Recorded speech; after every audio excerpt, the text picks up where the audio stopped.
Okay, we would like to take this opportunity to acknowledge the traditional territories of the people of the Treaty 7 region in southern Alberta, which includes Blackfoot Confederacy, comprising of the Siksika, Paniki, and I don't want to pronounce that wrong. What? Nope. The Canny First Nations, thank you, as well as the Tsuut'ina First Nation and the Stoney Nakoda, including the Chiniki, Bearspaw, and Wesley First Nations. The city of Calgary is also home to the Métis Nation of Alberta, Region 3. Okay, I'm going to pray out loud. Janine will pray out loud. Can we have 2 volunteers from the crowd? Corey, 1. Wyatt, 2.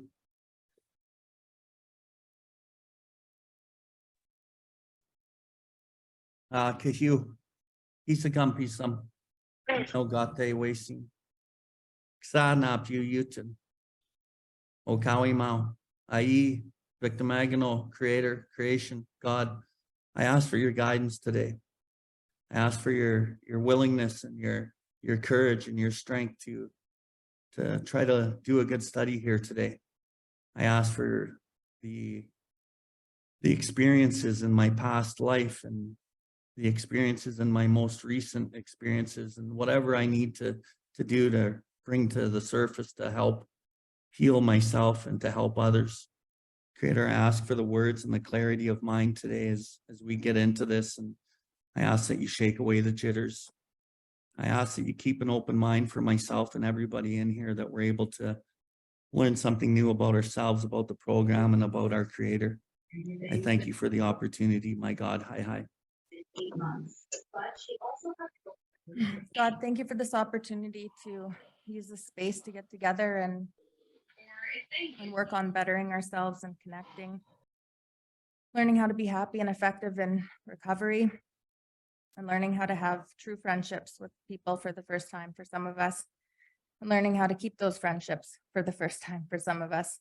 And theme that's been coming up this past week that I want to pray for is just the idea of you being there when we're standing on the mountain, knowing that we didn't get there by ourselves, and also while we're in the valley, knowing that we're not alone.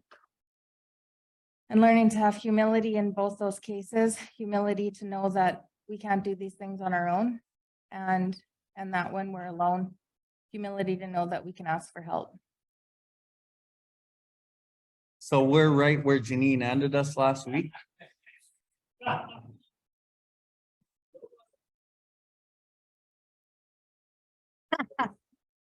I hope you guys are all excited about these 2 paragraphs. We set the bar really high for this. Doctor's opinion, XXVII. Where are you gonna say?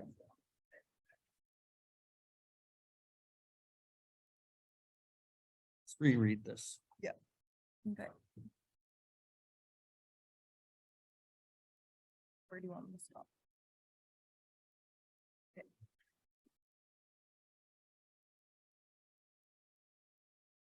Okay, so we're starting right after the letter. The physician who, at our request, gave us this letter has been kind enough to enlarge upon us his views in another statement which follows. In this statement, he confirms what we who have suffered alcoholic torture must believe, that the body of the alcoholic is quite as abnormal as his mind. It did not satisfy us to be told that we could not control our drinking just because we were maladjusted to life, that we were in full flight from reality, or were outright mental defectives. These things were true to some extent, in fact, to a considerable extent with some of us, but we were sure that our bodies were as sickened as well. In our belief, any picture of the alcoholic which leaves out this physical factor is incomplete. The doctor's theory that we have an allergy to alcohol interests us. As laymen, our opinion to its soundness may, of course, mean little. But as the ex-problem drinker, we can say that his explanation makes good sense. It explains many things for which we cannot otherwise account. Though we work out our solution on a spiritual as well as an altruistic plane, we favor hospitalization for the alcoholic who is very jittery or befogged. More often than not, it is imperative that a man's brain be cleared before he is approached, as he then has a better chance of understanding and accepting what we have to offer. Okay. So on the previous page, there's 3 things in this first 2 pages of the doctor's opinion. So in the first 2 pages of the doctor's opinion, it actually gives me everything I need to know for the solution to my whole life. It highlights 3 things super importantly, okay? The first thing was on the first page, which we read last week. I'm just going to touch base on it again. It is on the first page of the doctor's opinion. And it says, as part of his rehabilitation, he commenced to present his conceptions to other alcoholics, impressing upon them that they must do still likewise with others. This has become the basis of the rapidly growing fellowship of these men and their families. So essentially it's saying, as part of my rehab, I should be helping other alcoholics. It's part of my recovery. I'm impressing upon you, if I'm working with you, that you must do likewise with still others. And when I have somebody approach me and they ask me to work with them, I don't just say yes right away. I say, okay, we're going to have a coffee. And then we go have a coffee and I qualify them. I ask them a bunch of questions. Give me your story in 5 or 10 minutes or less. And are you willing to pass this on when you're done? Because that's the deal. And if they're not really willing to pass this on, you know, I really try to guide them to another sponsor. Because part of the deal for me is we pass this on. You can't keep what you don't have. The problem is most people in the program won't do that part. And as we read last week in the chapter Working with Others, this is the foundation stone of our recovery. It says a kindly act once in a while won't fit the bill. Never avoid these responsibilities if you assume them. The words are really strong in that chapter Working with Others about what we're talking about. And when you take this literature as word like I do, and as Janine does, my buddy Jesse does, you start really going, okay, this is what it's telling me. It's kind of like we talked about the blueprint, the plan of recovery. Part of the blueprint is understanding the literature and what the literature is really saying. Sometimes we'll just graze over it and think we know what it says. So now back to what Janine just read. The doctor's theory that we have an allergy to alcohol interests us. Okay, great. As laymen, our opinion to its soundness may of course mean little. As like doctors and scientists, you know, our opinion to the soundness of it, because it's hard to prove, may of course mean little, right? That's why I believe the mental health world doesn't really acknowledge this as a disease as far as the allergy, because it's really hard to prove, which is in the book, it talks about we develop the phenomenon of craving. A phenomenon is hard to prove, right? They have all these other world phenomenons in the world and they don't really know the answer to them. They're trying to figure it out. And this is one answer that they don't know, but they try to figure everything out through the mental part. But there's way more to the human being and to this world than any scientist or science can figure out. And part of that phenomenon of craving is we don't really know exactly how it works. But as laymen, our opinion to its soundness may of course mean little, but as ex-problem drinkers, it makes good sense. It explains many things for me, which I could not otherwise account. And once I read that and I started learning that once I put it in my body, I don't really have the control. And it's not the 5th drink or the 10th drink, it's the first drink. For the real alcoholic or addict, you put the first drink in your bloodstream, you have just triggered this phenomenon of craving.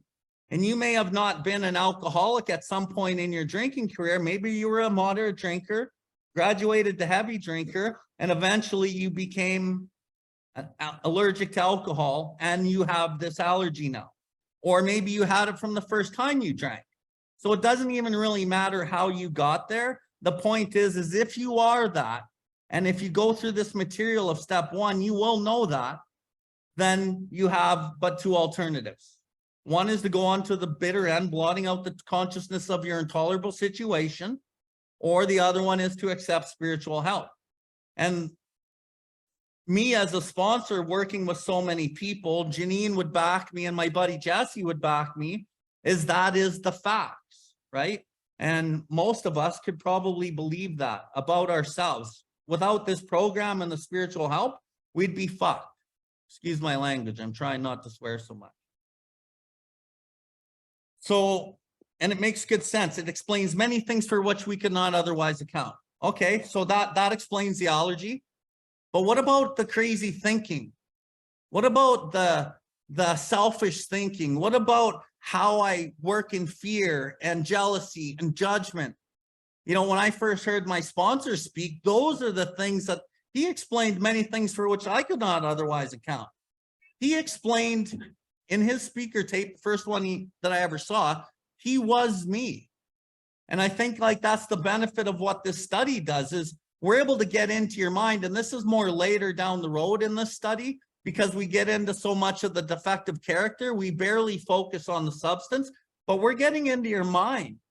And we're getting in there and fucking, you know, I know a lot of people that have come to the studies they were pissed at me because they thought I was actually talking right to them.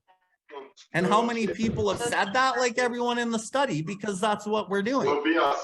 We're getting into your mind. And the book talks about we disturb them on the question of alcoholism. This is all to the good. The question of alcoholism has barely anything to do with the substance.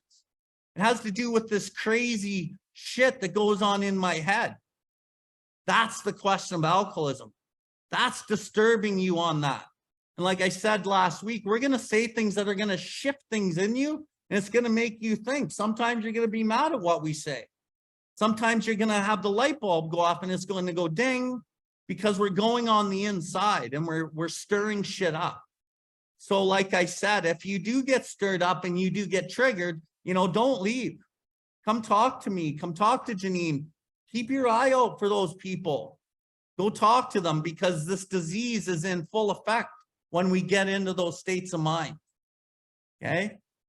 And so on the next paragraph, talks about we work out our solution to life on the spiritual, altruistic plane. Spiritual is the spiritual disciplines contained within this program. There are many, inventory being a massive part of it. Most people's spiritual definition doesn't really include inventory, personal inventory. It includes prayer, includes meditation, and includes trying to be nice.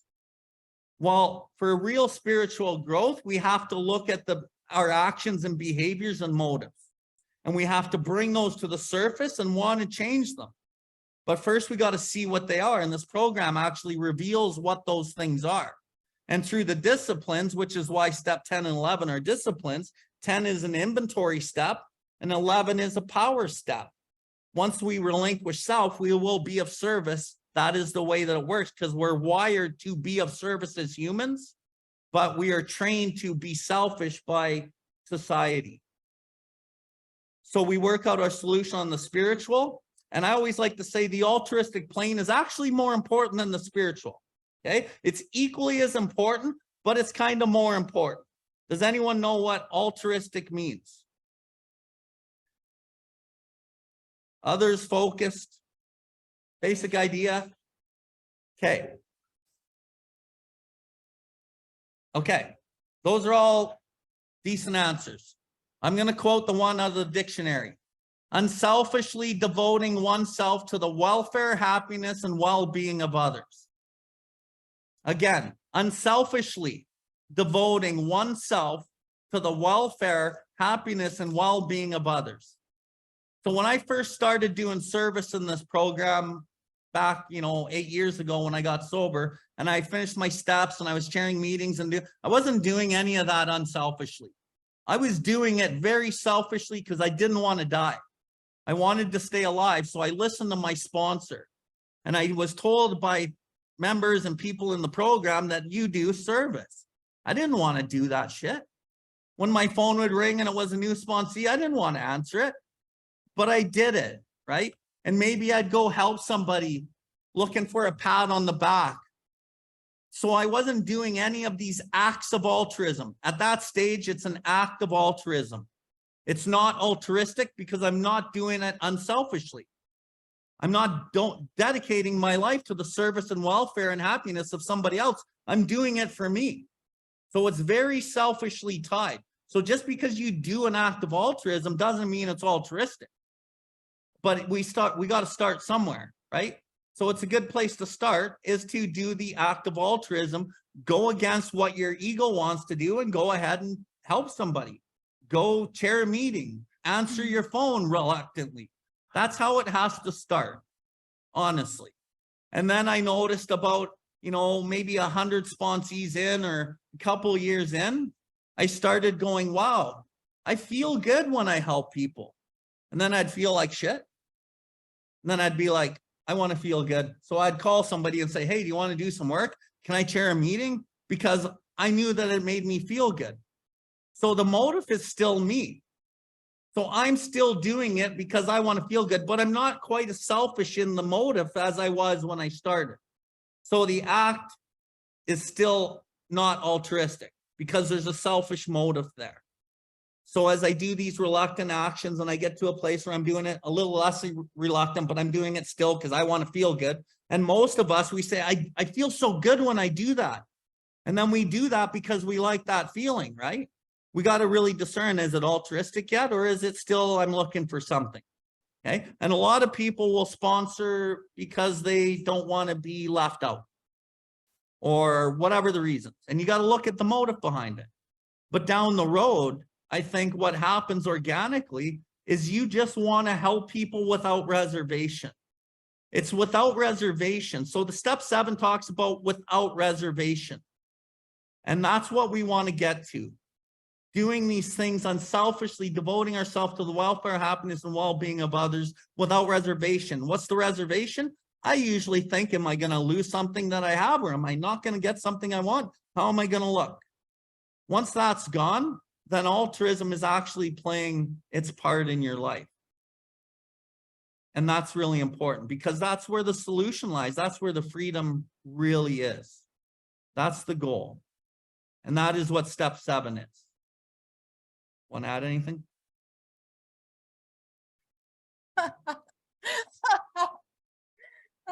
This is a talking stick for everybody online. There it is. I'll add a little bit, thanks. Oh my God. I know. Okay, so just going back with just how I sponsor, I just wanted to touch on this bit. I don't know if I would have went onward if I had somebody say like, are you going to do the stuff? Are you going to go out and sponsor? Because I don't know if I would have at step 1. So that's kind of how I go at it, is that I feel like people are it's case by case completely for me. I know that there's women that want to just get in there and they want to sponsor, and that's easy and apparent. Then there's some that are like, they wouldn't say yes, even though by the time they get to step 12, they're sponsoring.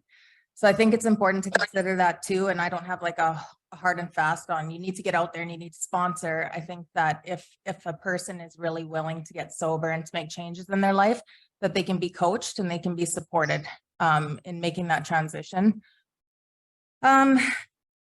What Bill was just talking about the spiritual and the altruistic stuff, this has been, I think this is a valuable point too, in remembering this with defects, that when we start out, we're not doing the stuff because we want to, we're doing it because we're told to, because it's selfish and we're going to get drunk if we don't. And that the altruistic stuff, the true humility, that comes after. So when we are turning over our defects and like the anger and the lust and the things that are really glaring, like we don't want to do that initially. And over time, it just becomes something that we do because it's really beneficial and we see that it's working in our spiritual life and it becomes much easier. And I'll start right down. Yeah, the qualifying stuff, I think that's become very important to me. I used to think that because it's a design for living, this can be applied to just everybody, and it can, and it's helpful for everybody. But the thing that's unique about the alcoholic, we get that gift of like the gift of desperation, but the gift of being an alcoholic, where we don't have any other choice but the spiritual toolkit or the alcoholic death. So we're backed into a corner. What are we going to choose? Where people who, I had an experience with this woman who needed to be sponsored out of a treatment center. And I had the philosophy of like, the steps will help everybody. But I was busy and I realized quickly that she just wanted a life coach and she didn't want to, really tackle the steps. And so there's other people that needed the help. And so now the qualifying thing is on my radar because the willingness isn't the same. People might be in a bind, but you know, with personal problems, and that might make them willing in the moment, but they're not faced with the same situation as an addict trying to get sober. And so that's kind of been my focus, that urgency is more important to me. So I have actually started qualifying over the course of this past year, just to see if they're really an alcoholic. I did write down a medical point when you were talking about the way that if educators could come, and I was thinking about why, when I was working with addicts, why this wasn't like part of it, because now I'm like, if only we would qualify people in you know, the addiction world using the book, it would be way better. But I don't know if that could be a thing, because as alcoholics, we tell lies, and we tell lies to ourselves. And when we get help, we maybe are telling the truth, and then the ego rebuilds itself, and then we change our story, and it's very confusing for the person getting help. And then it's also confusing for the counselor, but it's confusing for the counselor because I remember, you know, like, you never know if a person is actually a problem drinker or an alcoholic. You know, if you don't have this knowledge from the book, problem drinking looks like alcoholism and vice versa. And so I think that causes some confusion. And I know that causes confusion in the medical world, because the two can look the same, but they're not the same. And we learn that here, and we learn that in the rooms, and we see that play out. But people who aren't in the rooms or working with addicts in the same way that we do, they don't see it the same way that we do. And even like in hearing about it, I think that there's a difference as well in hearing about it than actually being in the trenches together, because we have the weight and depth of the message because we've been there. And then we know alcoholism like no one else really can. That covers all my points. Okay, I want to touch on one more point on altruistic stuff. So we're heavily talking about sponsorship here. That's not necessarily just the case, right? We can be altruistic or altruistic action at home with our kids, with our husband and wife, at work. We can do these things everywhere. And when we talk about this program, it's like the pennies and the nickels. You watch the little things and the dollars will take care of themselves. You practice altruistic action little by little everywhere you go, and it will eventually take. And you will eventually down the road be doing things unselfishly for other people. And not just for a pat on the back or to get something out of it. You're just going to do it because it's the right thing to do. There's another component that most people don't think about when we talk about altruistic action. If we're not there yet, but I'm going to let the cat out of the bag a little bit, because that's what I do. I said I punch home 10 or 15 things.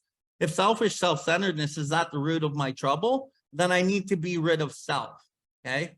And step 6 is fully emphasized on relinquishment of self. And as I'm interacting day to day with other people in my life, if I can be aware of what's going on in the interaction, and I can be aware that, holy shit, I'm being selfish, being self-righteous anger, selfish lust, whatever, in that moment, and I can call on God and ask him for help, I'm sacrificing my own shit for the benefit of them. And that is a heavy part of altruistic action. But it usually doesn't come till down the road in this program. And most people think that when you are doing altruism, it's just the action. Sometimes it's your thought. Sometimes it's your motive. And even though we may suffer the pain of keeping our mouth shut and not saying something that we think we should say, it's an altruistic act, but it's based in self, so it's not actually altruism yet. So faith alone is insufficient. To be vital must be accompanied by self-sacrifice, understanding self, and unselfish constructive action. Through the understanding of self and sacrificing it in the given moment, it will take you to the unselfish constructive action. And that is essentially what the step 3 prayer is talking about. The step 4 and 5 and 6 and 7, that's everything that it's actually about. So that's it. Any questions? Why is there a ringing? Go ahead. What I mean is step 11 typically, if step 11 has a 0 to 10 availability in it, most people only get to a 2 out of the use of a step 11 effectiveness because they don't understand step 10. Step 10 is about what I just said, self-sacrifice. So step 11, if we don't grow in it, it doesn't become a power step. It becomes a step that is just done as part of a routine that doesn't really promote a lot of change. But once you understand the rest of the steps before 11, it's a pure power step. It gives you God's power, Creator's power, and you can use that in a really effective way that is actually unbeknownst to most people in the program. Because like I said, it's generous to say, in my opinion, that most people only get a 2 out of a 10 usage out of what step 11 is. Go ahead, Don. No? Okay. Okay. Anything else? Thanks. Oh my God. I'm getting a round of applause for not swearing. And I'm just gonna try to simplify what you just said. I think he's meaning that step 10 really clears the channel. You got to be doing that effectively so that when you're in step 11, you can actually connect. And that's where we're getting the inner resource. We're tapping into the power that is bigger than ourselves. That's where we're doing it. And we're using it to source ourselves so that we're able to get out there in life and we don't tire, you know, where that's the part of when in the step 11 prayer, where it's like, we're not burning our energy stupidly and foolishly and running around like just burning our own self-will. We're tapping into the power greater than ourselves through step 11 and getting the answers. They intuitively come. We're not rushing out. We're putting time and space between things. And then we can use that to go out instead of. So that's what he means by the power step. Okay. Oh, me? Yep. Okay, the doctor writes, the subject presented in this book seems to me to be of paramount importance to those afflicted with the alcoholic addiction. I say this after many years' experience as the medical director of one of the oldest hospitals in the country treating alcoholic and drug addiction. There was, therefore, a sense of real satisfaction when I was asked to contribute a few words on a subject which is covered in such masterly detail in these pages. We doctors have realized for a long time that some form of moral psychology was of urgent importance to alcoholics, but its application presented difficulties beyond our conception. What with our ultra-modern standards, our scientific approach to everything, we are perhaps not well equipped to apply the powers of good that lie outside of our synthetic knowledge. Many years ago, one of the leading contributors to this book came under our care at the hospital, and while here, he acquired some ideas that he put into practical application at once. Later, he requested the privilege of being allowed to tell his story to other patients here, and with some misgiving, we consented. The cases we have followed through have been most interesting. In fact, many of them were amazing. The unselfishness of these men, as we have come to know them, the entire absence of profit motive, and their community spirit is indeed inspiring to one who has labored long and wearily in this alcoholic field. They believe in themselves and still in the power which pulls chronic alcoholics back from the gates of death. Okay. Was that making noise because of me? You were yelling. Okay. So what I want to highlight here is this the doctor writes is the same story of Bill W. as we read on the first page of the doctor's opinion. So he's reiterating the same visit from Bill W. at the hospital, okay? And what I want to highlight, like we did last week, is the doctor is one of the most famous doctors in North America treating alcoholic and drug addiction. He was many years experience as medical director of one of the oldest, most prolific hospitals in the country treating alcoholic and drug addiction. So this guy was no slouch. He was one of the best doctors in the world, probably treating us, okay? And then next paragraph down, second after that. We doctors have realized for a long time, so not just him, but all the doctors in the medical fraternity, he's kind of speaking for the whole of the medical fraternity. those doctors have realized for a long time that some form of moral psychology was of urgent importance to these alcoholics. Some type of moral rearrangement was of urgent importance. And they all knew this, but its application, how to do that? How do we produce this moral rearrangement? It presented difficulties beyond their conception. They had no idea. They didn't know how to deal with us, but they knew that something needed to be done in here, but they couldn't figure it out. With our ultra-modern standards and our scientific approach to everything, we were perhaps not well equipped to apply the powers of good that lie outside our synthetic knowledge. Hold for 1 second. I think that this paragraph actually stands true today, that professionals would say the same thing, where they can see that something needs to be done, but how? Yeah, and I would agree 100%, and that's, you know, very important. So it says, we are perhaps not well equipped to apply the powers of good that lie outside their synthetic knowledge. What does he mean by that sentence? Anyone?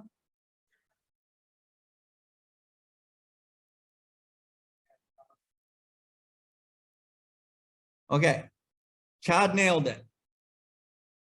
The powers of God that lie outside our synthetic knowledge. So the doctor is basically a scientist, and they won't use the word God. It's very similar to our society today. They won't talk about God. They won't talk about creator. They might send you for some meditation, but even at the conferences that I go to on addictions, the amount of like spiritual talk is like so minimal. It's all mental health. But it says right here that these, with their ultra modern standards, their scientific approach to anything, they're not much help to us. But with the scientific approach and the drugs that they use and the methods that they use, for the moderate drinker, it works fine. For the heavy drinker, it can work pretty good too. But for the alcoholic, we do not respond to the ordinary psychological approach. So that's really important. And the doctor who's been watching us for so long, he's the one who just said the powers of God, but he used powers of good that lie outside our science. So he's been watching, seeing something happening. So on the next paragraph, many years ago, the synthetic knowledge is drugs. Everything but the God stuff. Yeah, everything but the God stuff. Okay, so back in the day, they used to perform lobotomies, belladonna therapy. They used to try to get you to impose your own self-will. They tried to get you to do all these different methods and to try to change your own self. But it didn't work, and it doesn't work. And there's more evidence to what we're saying in here. So the synthetic knowledge is anything medical in the medical fraternity. It's the opposite of God. Okay.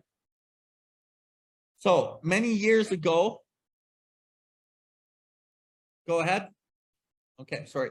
Many years ago, one of the leading contributors to this book, so again, it's Bill W., just like on the previous page, okay, came under care in our hospital. Here he acquired some ideas which he put into practical application at once. So that was Bill W. coming back to the town's hospital with a few ideas in his pocket. He had worked with the Oxford group a little bit, gained some knowledge there. He had already been working with Dr. Silkworth, and Silkworth was trying to sell him on the idea of the allergy. And Bill came back with a little bit of a plan. So later, Bill W. shows up. He requests the privilege of being allowed to tell the story to other patients here at the town's hospital, where Bill used to be a patient. And with some misgiving, we consented. So Bill comes in, hey, can I help you guys? I think I got an idea that might help us out here.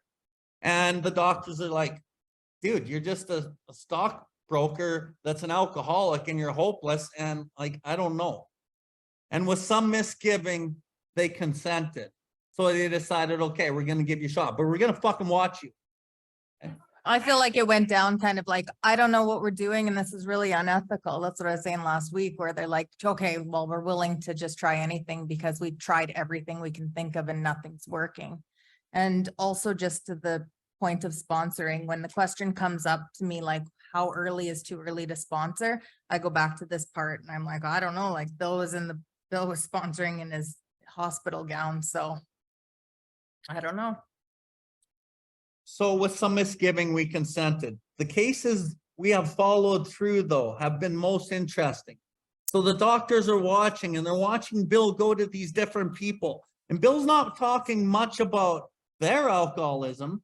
He's talking to these guys about his alcoholism, his spiritual malady, and his relationship with the Creator, right? In fact, many of them are amazing. So now the doctor's saying, holy shit, look at this guy. Look what he's doing. This is amazing. We've been trying to figure this shit out for hundreds of years, and this guy waltzes in here with a little bit of a game plan, and this is amazing. They're like blown away, these guys. The unselfishness of these men as we have come to know them. That's the program. We help each other with no asking for reward or anything. As we have come to know them, the absence of profit motive. We don't want anything from them. Their community spirit is inspiring. The fellowship and how we just love each other. And we just, you know, you're an alcoholic, I'm an alcoholic, you piss your pants, I piss my pants, high five, right? That community spirit is indeed inspiring.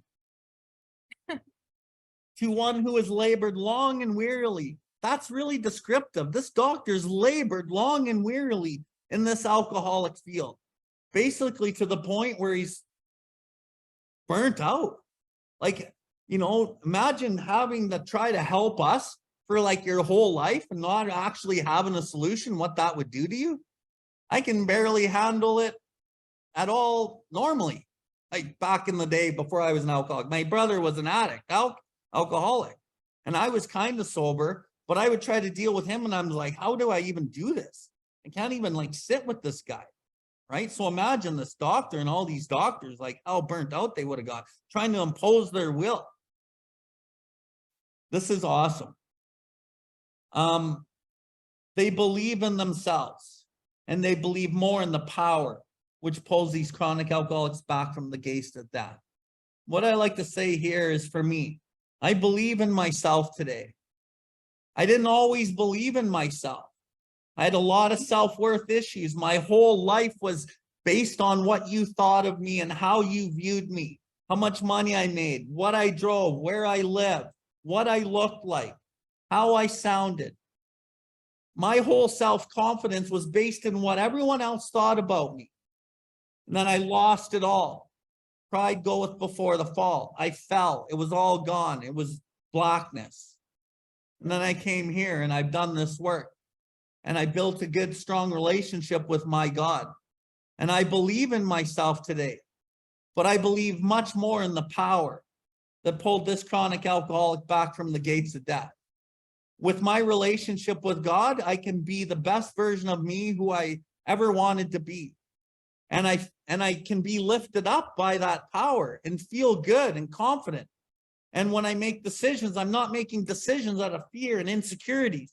I make decisions out of love for myself and truth. But that's only because I try to rely on my Creator, my higher power. The more that I get to know my higher power, the more that I get to know me, because my Creator is actually in me. So these men believe in themselves. And they believe more in the power that pulls the chronic alcoholic back from the gates of death. And as we get further into the study, in step 7, there's a line that says, the most profound result of all. Out of all of this work we do, out of everything we do, the most profound result of all was our change in our attitude towards God. Why? Because God becomes the attitude. What is God? God is love. Love becomes the attitude in everything that we do. And that is a beautiful place to get. As a human, maybe it's not always like that, but it can be like that most of the time. And I sit here, used to be violent, angry, road rager. My family would walk on eggshells. Today, I'm not like that. But I'm telling you, I've done a ton of work in this program. And I know a lot of people here who, like Shonda, I remember when she first came in, she's a different woman. And there's many people I know in this room that are completely different people because they built a true relationship with God. And it's not a theoretical one. The theory of God is not enough. You will drink with that one. God has to be applied and working in your life through a practical application of spiritual disciplines and altruistic action. That's how this works. The theory of God will not suffice. And step 3 actually alludes to that, which I won't get into right now, but we will talk about that.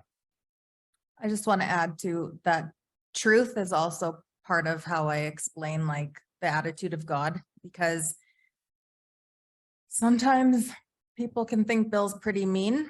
I've heard that a lot, that he can come across like, but it's love. It's just like telling the truth. It doesn't sometimes feel loving, because I think that the idea that love should feel a certain way is just an old belief that I had to shake from society, telling me that love had to be like this. But to me today, love is telling the truth to somebody, and love doesn't exist without the truth. So when I talk about that with people, I think God is love and truth. And that's a really good point. Because when you walk authentically in the being of who you're supposed to be, you don't need to justify yourself anymore. And if you justify yourself, it's wrong. So walking in that integrity and walking in that image and likeness of your creator, and being open to realize you can make mistakes, and being receptive to information and what people say, and really looking at that, right? And then moving forward in it. But it's important to walk with truth. And the journey to truth is based in love. So real truth is always based in love. But you will hear people all the time saying, oh, it's my truth, it's my truth, it's my truth. Well, it's my traumas that make me believe this, so that's your truth. Trauma is based in fear. Trauma is based in pride and ego. Ego is edging God out. And if God is love, then the ego is working in absence of God. But you can use the best of your intentions to run your life, but under the intention is motive. So most people run their life on intention, but they still fight everyone and everything, but they're not really fighting everyone and everything. They're fighting themselves. That's really the deal. So as you uncover the ego, as you take some blind leaps of faith to try to uncover, discover, and recover, you can get to a place where you're walking with your own truth and you don't need to justify it. So when people, like Janine said, may think I'm whatever they think, that's okay. And a lot of people think whatever they think about me. And you know what? I'm totally cool with it. I show up. I'm consistent. I'm persistent. And I let that shit go. And every now and then it might bother me, but I have some pillars that I can talk to get out what it is. I'm going to share an example. So the other night, me and my girlfriend, she wasn't on time and I was waiting, driving around the block. She was at the bar, and my girlfriend's cool. She's normal, right? She was at her bar with the friends, but it was late and I was fucking annoyed. That's the bottom line. She got in the car and she's all happy to see me and shit. And I'm just like, grr. And I don't want to fucking laugh and smile, right? I'm happy to see her, but I'm in my pride zone. Like, don't you know you're wasting my time right now? And it's like 10 to 1. And I don't want to give that up, right? And then we go home and like, she's really trying to get me out of her, right? And she's really a sweetie, right? And I know, and then I'm just sitting there kind of grumpy and she's like, what can I do? And I'm like, nothing, fucking nothing. And I'm just holding this. And I know inside, I'm like, what are you doing? Why you not let this go? Just talk to her and get it out. And I'm like, nope. And then I remember like a while back, I was thinking in my life, I'm like, fucking, I kind of hate love, right? I got a love-hate relationship with love. Because love makes you do shit against your pride, and it just fucks things up sometimes, right? And being single is easier, and then falling in love is hard. And then I remember, one sec, Ron, and I was talking to her and I said, I have a love-hate relationship with love. She's like, oh, really? What is it? And then I closed my eyes and I just started talking about this actual, like in my heart, love-hate relationship with love, because it's hard, right? And then I talked about it with my eyes closed for like 5 minutes. And then I opened my eyes and I'm like, I'm good now. But, you know, like, it's fucking ain't easy, right? And I don't even know why I told you that story, but I do. why?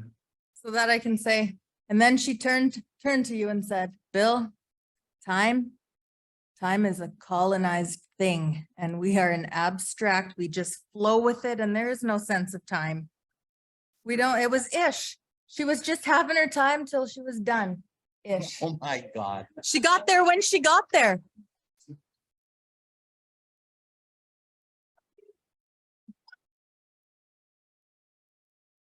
Okay. All right. Ron, I agree 100%. So it wasn't love. It's my ego, right? But it's the journey. So again, like back to the journey of truth. You understand, and I'm with you. And like on the journey to truth, right? It's a journey. And sometimes the truth isn't the truth. And even though I was mad, that wasn't the truth. That was me learning what the truth was. And until I expressed it in my eyes closed, vulnerably with her, I don't want to be vulnerable. I don't want to tell her the truth and tell her like, I need to keep the edge, right? I can't give up the edge. It's like being naked running outside here. But that's where the gifts lie. That's where the gold is, right? And that truth was based in love, and that was the truth. And that's really what I wanted to say. I just couldn't. We've all experienced that. Being mad at somebody and then they apologize and they're super nice, but you still want to be mad at them, but you can't. Or you shouldn't be. That's me and him all the time. Are we gonna, do you want to keep going or break? Or what do you want to do? Keep going? No, let's go on our Take a break. break. Okay. We are going to have a break. To the people online, we will be back in roughly 15, 20. 10, 15. We're going to compromise on a 15-minute break. Okay, so I had, before this book study started, I had committed to giving somebody a chip on a Monday night, but I'm here. So they agreed to come here and get their chip. So this is my first sponsee coming out of treatment. And so she's been along for my ride this whole time in recovery. And so I just wanted to speak about this a little bit as it pertains to sponsorship, because we've learned a couple of lessons along the way that I just wanted to share. Okay, so I think the first thing that I learned through this relationship was that sponsorship is often somebody's first step in trusting a higher power. When we admit that we're powerless over alcohol, it's really saying like, if I don't get help from something outside of myself, I'm going to end up drinking again. And so having somebody relying on me when I don't know if I was like ready for that coming right out of treatment, but the treatment center was really big on your 12-step, get out there and do the work. And in hindsight, it was really, really good, because she probably saved me from, you know, getting swallowed up into the depths of the small town I was trying to escape from. Because I went back there and I was alone for the most part. There was not the same type of recovery community. And she would be phoning every day. And she phoned like just so diligently. And she was like, hey, and even if she didn't really have anything to say, she would be phoning. And she just like, the most enthusiastic person that I've ever worked with, in that she would just go out and do it. She trusted completely in what I was saying, which was crazy, because I was just kind of given like, just call me every day, get some pillars, like, and I'll figure the rest out. That was kind of like what I was doing. Because if I didn't have 2 sponsees underneath me coming out of treatment, I wouldn't have been so rushed to figure it out, because I felt like I owed them some sort of explanation around like what step 6 and 7 was, because I wouldn't have known how to take someone through that after. So anyways, she phoned me all the time, and she she was just so enthusiastic about the process and trusting about the things that were suggested to her. There was a couple of difficult situations in the treatment center, and I said, you gotta go own your part, just tell the truth. And then she would, and it would be so easy for her, it seemed. And so I just really admired her. And so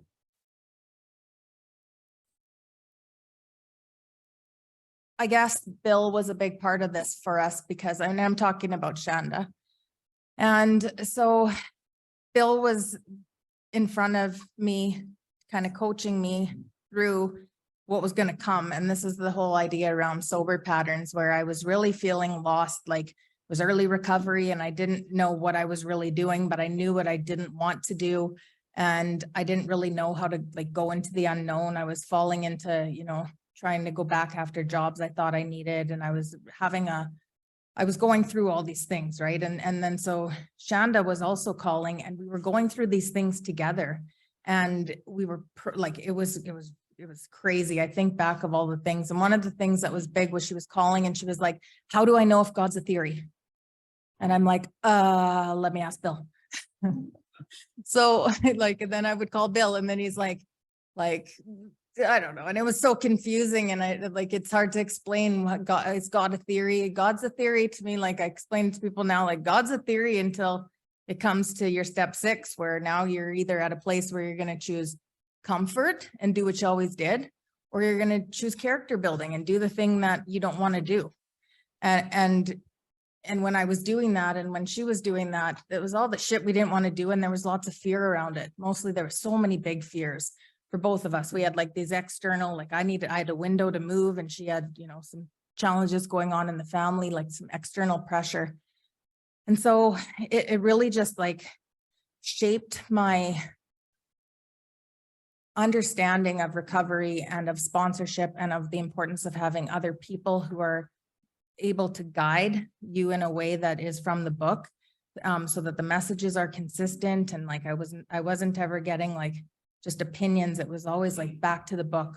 And then I would give that to her. And we loved page 72, which was like, go at it with a proper display of morality and honesty, and you'll stand a better chance of getting what it is that you want. And the lessons. Yeah. So I guess the final thing I'll share with you about this is that she fired me once, at least, maybe twice. And yeah. And so it was challenging, because I came from a town that there wasn't a lot of cultural diversity, and she was moving towards like expanding her own culture, and we had to come to an understanding with that. And I think like she wasn't firing me because like it was because we were kind of going in different directions, but we really weren't. And it was like we had built so much history between us that when shit hit the fan for Shanda, she like, I don't know, he always tells me, if there's an intuitive thought, pick up the phone, text them, do whatever, that's how I do it. And it's true. So I was going through a red light, or I was going through a green light, and I thought of her, and I was like, I better send her a text. So she was upset, and there was some stuff going down. And I said, well, meet me over here, I'm going to this meeting. And then she came, and then we sat in the vehicle and we talked for a couple hours and got back on track. And then we've been good. But like, we've learned that we've had to have some hard conversations where we didn't agree, and we had to get each other's perspective. And now looking back, there's been so much growth since then that it's like, that was silly to even like, I don't know why we were doing that. But this idea of empathy in that, instead of giving up and doing what we've always done, which for me, it was avoid and not have the hard conversations and just go on to the next person. The relationship it's a place where this is a relationship we need to trust in, because like the relationship with your sponsor and with like, when you mess up, to be able to go back, and there's so much growth in the conflict. And so, like attachment relationships, like emotionally attached people, you're going to have conflicts and you're going to have like hard times. And in recovery, that's the first relationship where it should be a safe space that you hash it out. And, you know, like when you hurt each other's feelings or you misunderstand, to go back in that. And because that's been the most valuable lesson, is that there's so much wisdom that comes in the hindsight of things, where like now the relationship becomes easy. So to just jump sponsors or to just like get pissed off and move on to the next person, because there's lots of people that will take people through the steps, to not give up. Like, don't give up unless it's like you're really not getting advice out of the book, because chances are it's your ego. And if you can work through that stuff, it's so valuable. Like, it's not replaceable to be able to have a relationship with someone with that history and that understanding and the things that you've worked through together. So I'm really happy to give this chip. This is like also the last year for me too, and all the lessons that came with this. And I'm really proud of you. And I'm really glad that we've stuck it out. And yeah, I love you. So.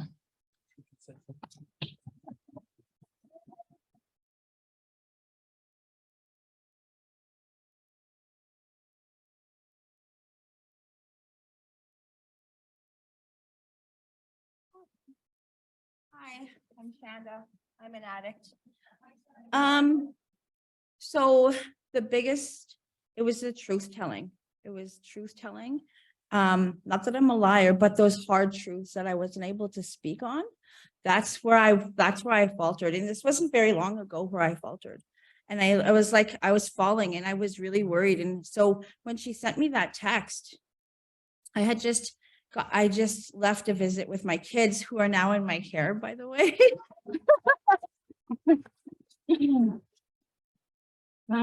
So working this honestly saved my life. Like, working this for real and like honestly. And going back to Janine, when she sent me that text, I was just like, oh my God, thank you. You know, like, and so I got on the phone with her and I met her at that meeting, and I was just like, I'm so scared. I don't know what I'm doing. And this is really tough for me. And but when I was like on the train after we got off the phone and I was going to meet her, I was like, she's a God-centered woman. This is somebody that God put in my life. And he continued to do that from the get-go. Like, from the get-go, he was putting Janine in front of me. And I was just like, there's a deadline to do this step 5. And so when I went to ask her to do the step 5, I was just like, oh my God, this is so annoying. Right. So I did. And when she came to meet me to do the step 5, I was like, is there something that we have to sign? Like a disclosure or something to say that you're not going to spread all this stuff about me? She wanted a confidentiality Yeah. form. She's just like, no. And I was like, I thought she was kidding with me. I really did. And I was just like, but wait, you have to have something. But no, and so we went on. And things like the conversations that we have around panna cotta, it's a dessert. God was totally a theory. And I was like, when I first heard that, when Bill first like said that, and Janine was relaying to me, and I was like, but he's not. And I was internalizing this in myself. And I was just like, but he's not. And I know he's not. And he totally was. Right. And like Bill says, he's not a theory. When you're doing that step 6, like continuously looking at yourself, you can't see self from self. So I am proud to have this. It's overdue. It's like for a little bit overdue. So I'm glad to have this. Thank you so much.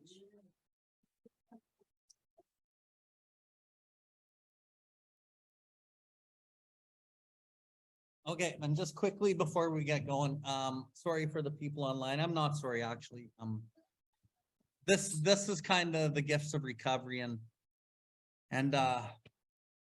recovery took me back to my culture, right? I was a First Nations guy that never wanted to be First Nation, which was at the root of a lot of my addiction.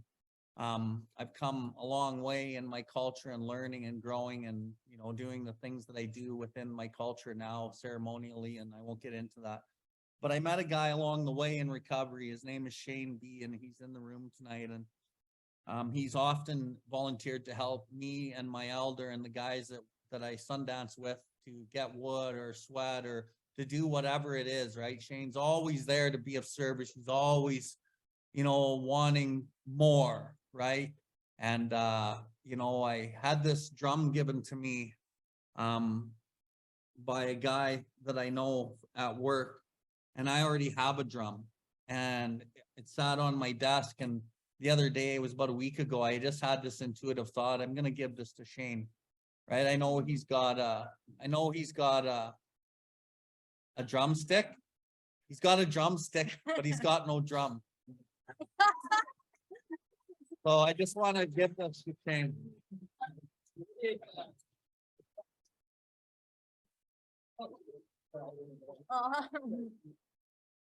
Say a few words. Slip down here so they can see you. I'm grateful for this gift. I've been drumming and singing for 20 years. I do have a drumstick. And now I got a drum.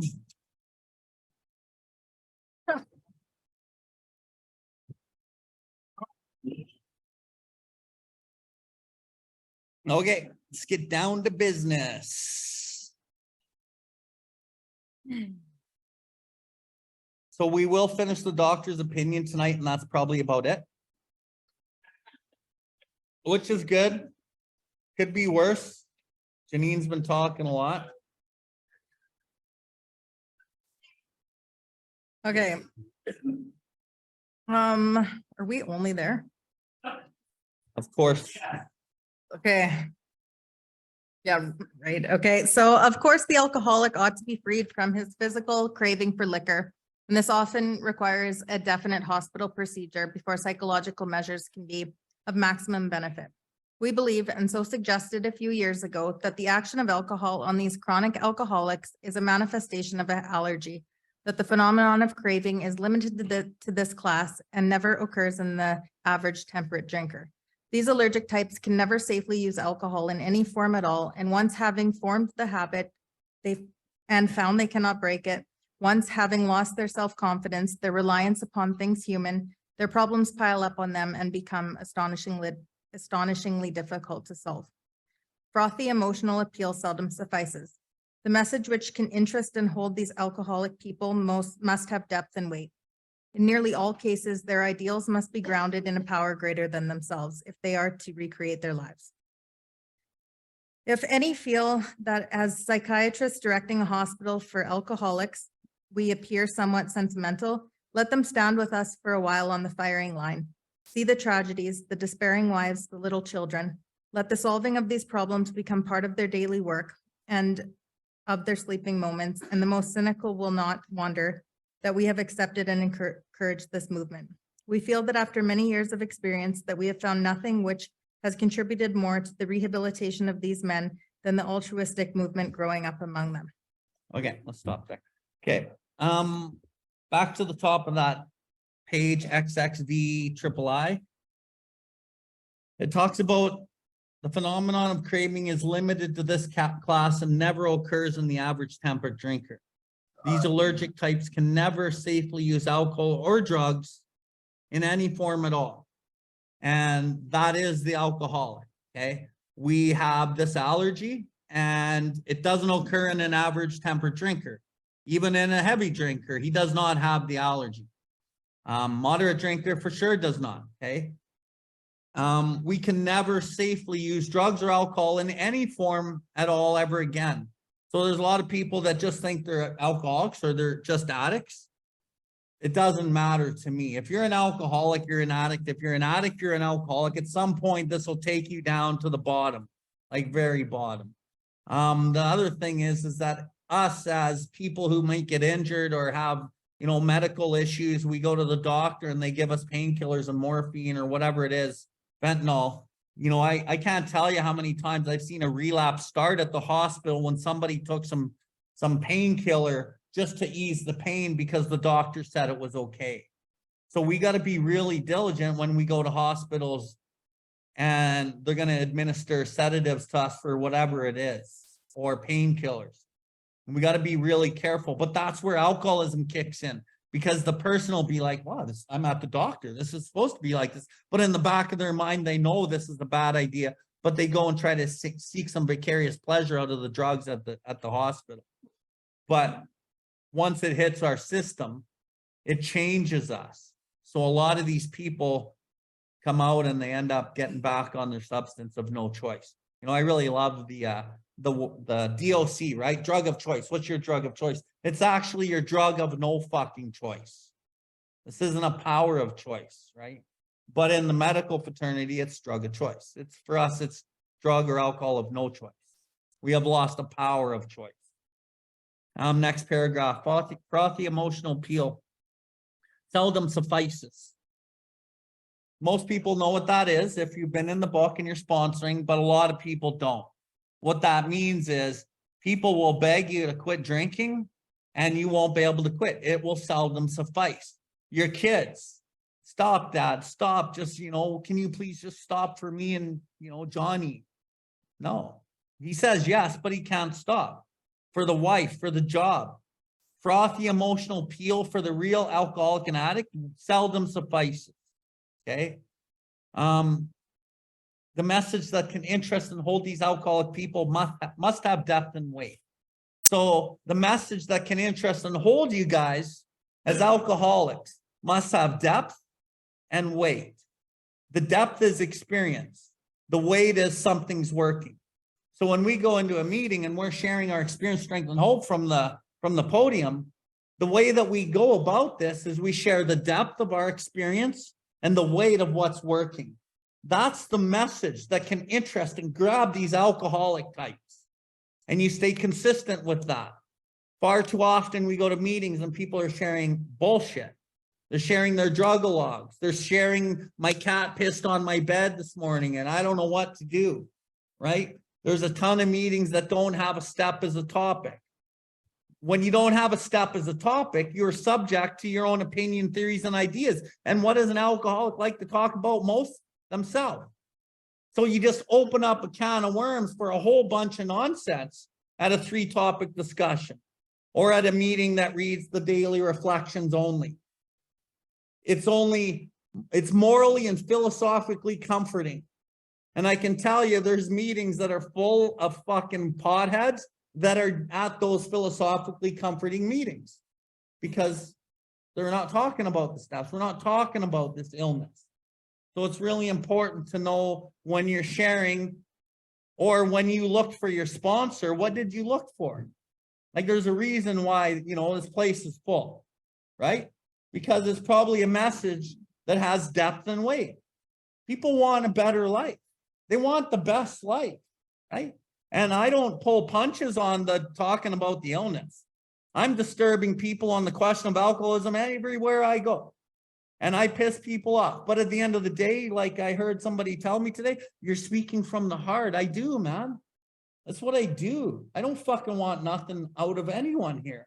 I want you guys to be the best fathers, mothers, children, sons, whatever, right? I don't want nothing from anybody. I just want you to be the best. And that's the message, right?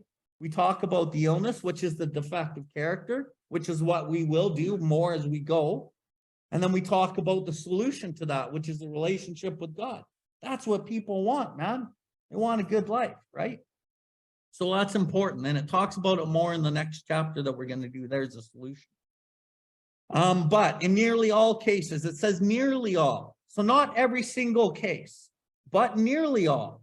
Their ideals must be grounded in a power greater than themselves if they are to recreate their life. This isn't about getting your old life back because you don't want the old life back, because if you build a real relationship with your God, you will not want your old life back. But if you don't build a real relationship with God, you build a theoretical one, the old life's kind of good enough. But that's not what this literature is trying to produce for us. It's about a new life, recreating our life. In step 3, it says we were reborn. You're fucking reborn, man. You're different. Your roots have grasped new soil. You stand on a different footing. You're a different human being. And that is the God dope right there. A couple lines down, maybe 8 lines down. We feel after many years' experience that we have found nothing.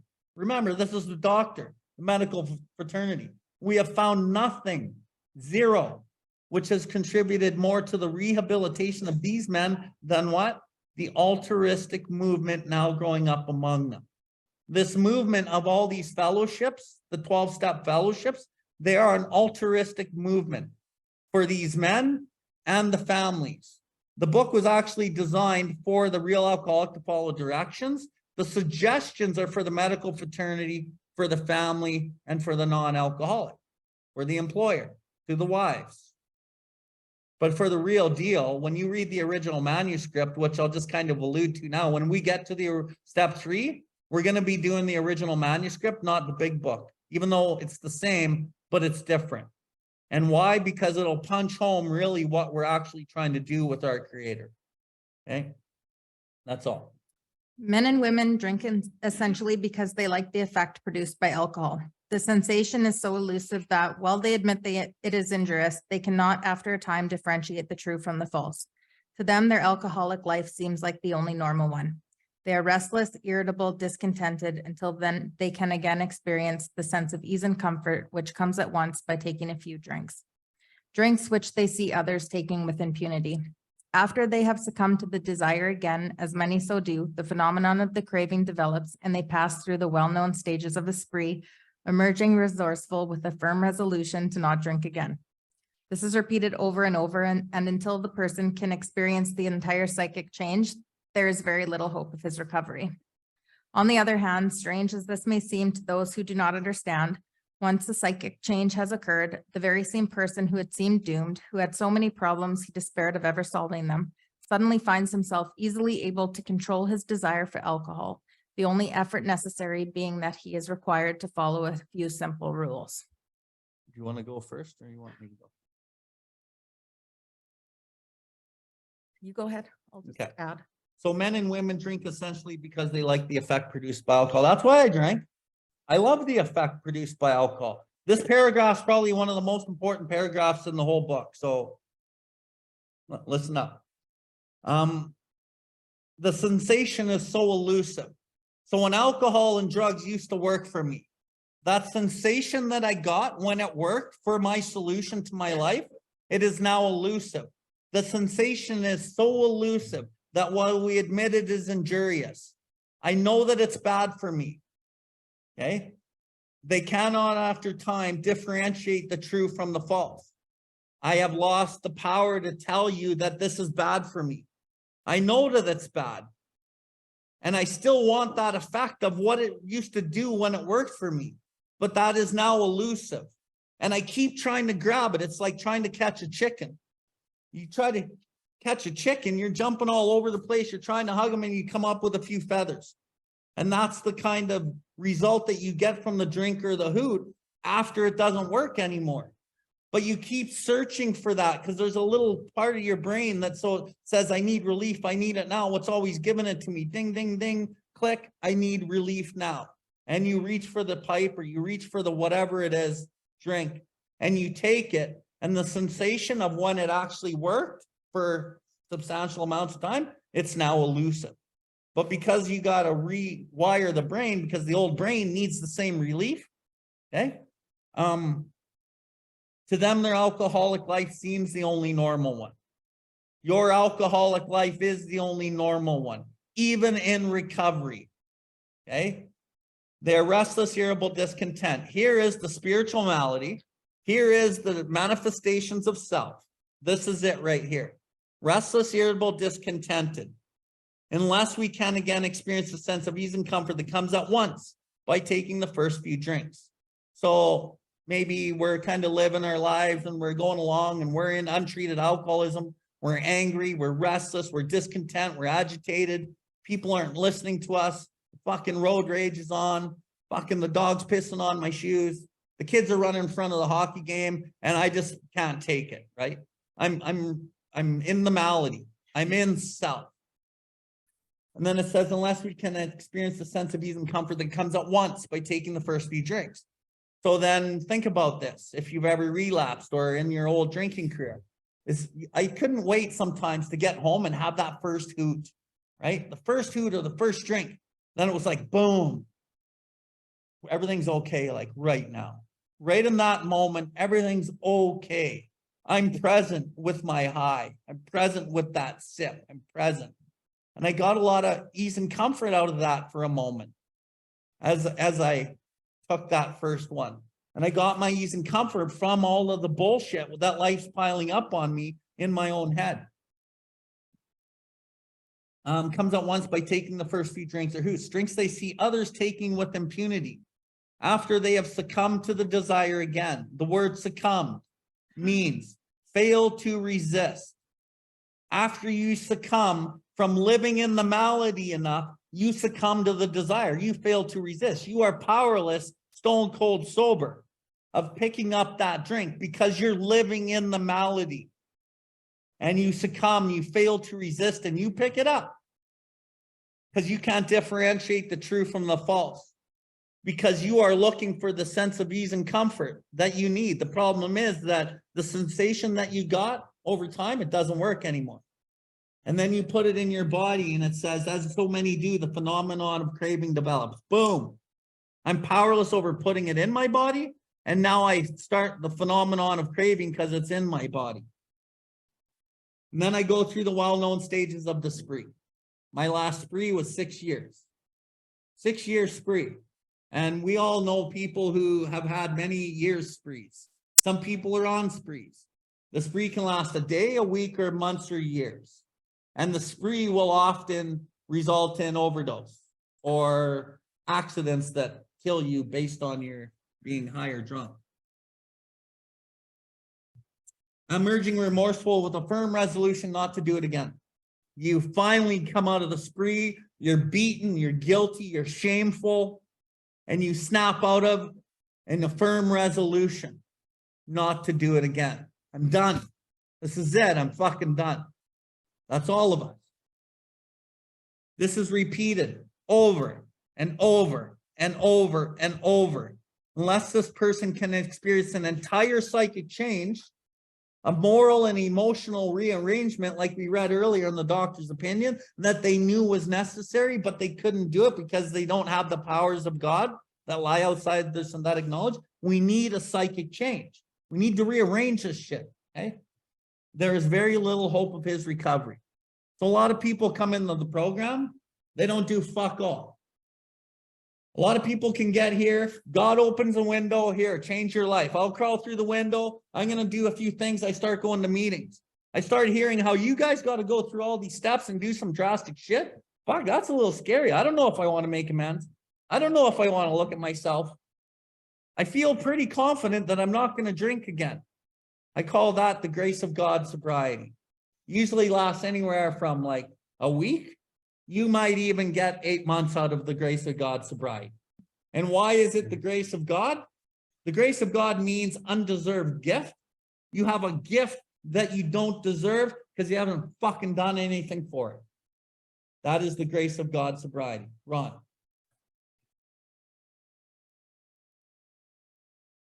I would say that's, yeah, maybe similar, resting on your laurels, but there's really no laurels to rest on. There's just, you're not even have done anything. So resting on your laurels in step 10 comes from like actually doing some of the work and then getting comfortable and self-satisfied. Yeah, I think the word laurels means your past achievements. So like you did some stuff and then you let up and then you're trying to just use your past achievements to keep going, but you have to keep doing the work because it's a daily reprieve kind of thing. Can I add something? Yep. We done? Yeah, I was going to just, a story came to me. I remember having a conversation around if you could take a pill. It was asked to me, if you could take a pill that would allow you to just drink socially, would you? And then before I could answer, it was like, well, no, of course you wouldn't. You would want to take a pill that you would not have a consequence to the outcome of your getting wasted. And that was true for me, where it's like, why would I want to socially drink?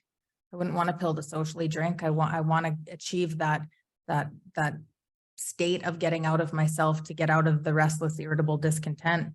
And that was something that it was conversation while I was talking about the step 1 and the spiritual malady and what that was like, trying to get out of it. We don't want to socially drink. We want to be completely out of ourselves so that we don't experience it. And then I was just also going to add that looking at others with impunity, like that they're just not having any consequences. And I did that a lot too. I knew a couple of problem drinkers, and that actually slowed me down from getting help and confused me, because I was always looking to them like, well, how can they drink and they can black out and they can have these consequences? They can have a DUI, they can go to work and they can stop, they can stop for however much time that they, and it looked very similar. And I think like I was looking at a lot of problem drinkers who it looked alcoholically, but I'll never know. I just was always trying to do what they were doing because they could pull it together when they needed to go to work, or when they had their kids for the week, or whenever life needed them to be sober, they could do it. Where for me, it was a wild card and it was a lot of effort.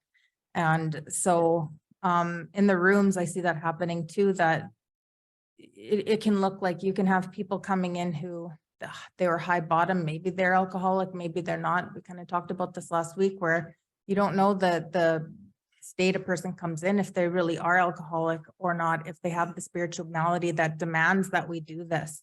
And so if I'm listening to somebody who's talking about, a spiritual solution, doing like step 10 off the wall, say, and not doing the proper course of action, but yet they seem so happy. They're getting an outcome, and it looks like they're doing it a certain way. So again, it's like, just when you're comparing, don't just go back to what you know about yourself and back to what the book says, because comparison can really be misleading and confusing. Okay. So maybe we won't get the doctor's opinion on Audrey. That's rude. Anyway, so let's keep going a little bit here. Okay. On the other. Hold on. Oh, So once the psychic change has occurred though, and what is the psychic change really? The psychic change is step 3 prayer. Build with me, do with me as thou wilt. Relieve me of the bondage of self. Take away these difficulties. That's the beginning of where we start the introduction into the psychic change.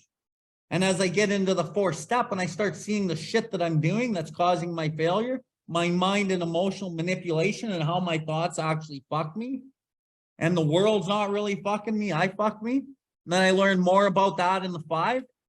These are the things I need to discard.